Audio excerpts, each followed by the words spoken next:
Bakit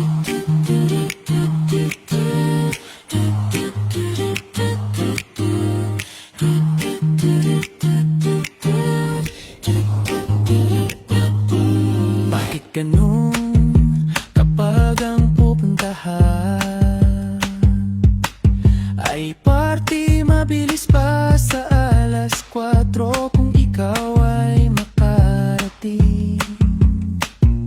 Pero kapag sa bahay, sambahan ang punta, halos tapos ng oras kung ikaw ay dumating. Minsan pa nga biglang magkakaroon